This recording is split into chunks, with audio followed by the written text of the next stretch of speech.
Well, cuts are coming. Governor Gavin Newsom rolled out his state spending plan as California is dealing with a massive budget shortfall in the tens of billions. KCRA 3 Capitol correspondent Ashley Zavala joins us to break it down for us. Yeah, Ash. well, to set the stage here, tax season just wrapped up. State leaders were looking forward to that because the shortfall will determine a lot for the state's key programs and services.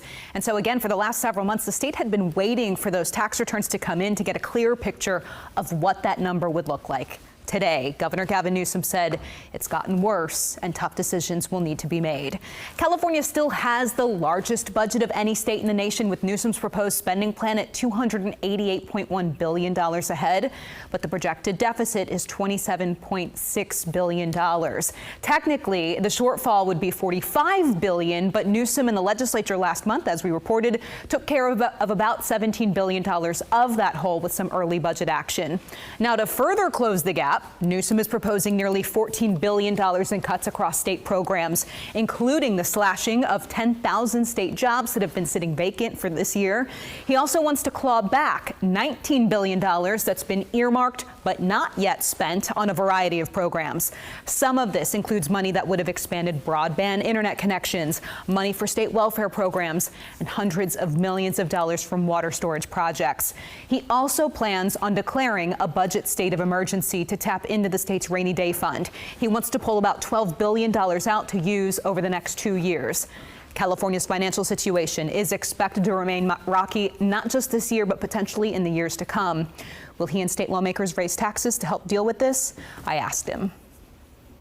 Is it fair to say that it is an absolute non-starter for you? Yeah, look.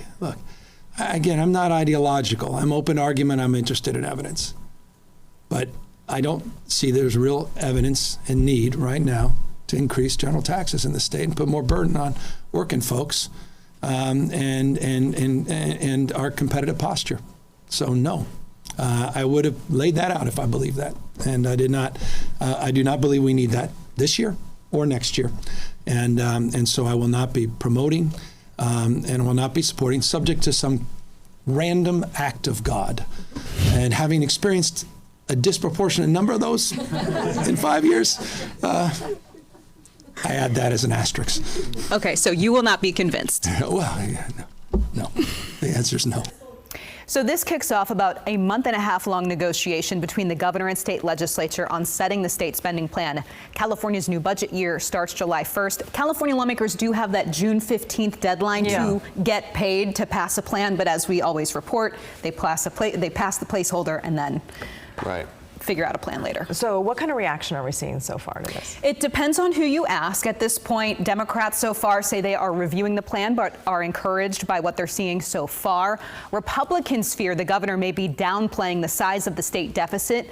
We've reported the state's legislative analyst, Gabe Pettick, has pinned that number at $73 billion. We'll see what he has to say when his office analyzes all of this. He's expected to do likely within the coming week. But yeah, the governor definitely disagrees with the legislative analyst office, not just on that number, but on a couple of solutions. So it's just to be seen how this plays out. That'll be really interesting to see what that number eventually lands at once everybody kind of has their take on it. Yeah, but Pettick has said, I mean, no one is necessarily right. These are all theoretical numbers, and so it's just making it's a balancing act. Right, and we're going to see how it all pans out. Exactly. Thank you, Ashley. Yeah.